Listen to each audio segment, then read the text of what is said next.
identity politics historically has been really, really super important. And I don't want to pretend that identity politics isn't a big deal. It really matters. Originally, its original intention, if you will, is for marginalized groups, right? So people that are fighting for equality. So the history of this is civil rights movement, right? Women's rights, the beginning of gay rights, the Me Too movement.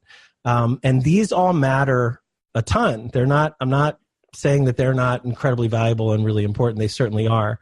But what I'm trying to point out here is that this can become divisive, right? And there's a way of talking to other people where we start to say things like, you have to understand me, but you can never understand me, right? Like you have no way of ever understanding me because you're not me, but like you better understand me, but like you can't understand me. And when it gets to that level, it starts to look a little bit, irrational, crazy, like difficult to deal with. Okay. And so we end up getting shut down simply because we're not a part of a group.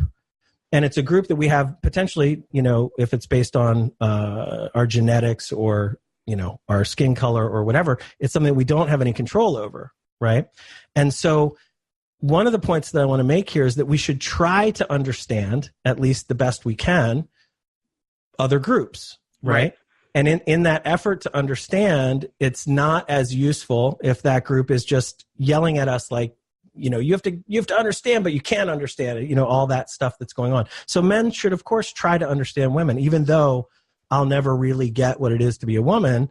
It's important that I make the effort to understand the challenges and the, all the different stuff, right? Yeah. Mm-hmm. Right? People should try to understand Black people's thing. And then if that marginalized group, and whoever the marginalized group is in the example, if they are not able to kind of speak back and share who they are and there's no conversation, everything starts to break down and we just tend to separate. Right. So, yeah.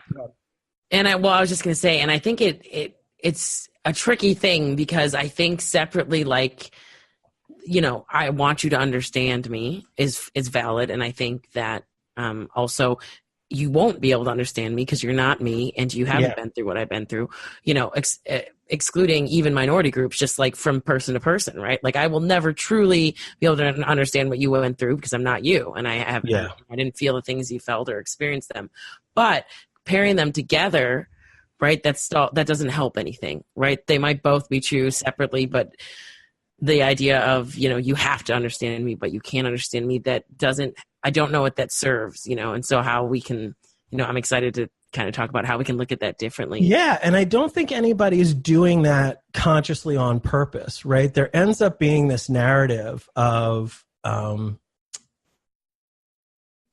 somebody's upset because they're not being understood or they've been marginalized. And that's completely valid.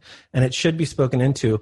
What I would hope the goal is for all of us is how can we understand more of each other?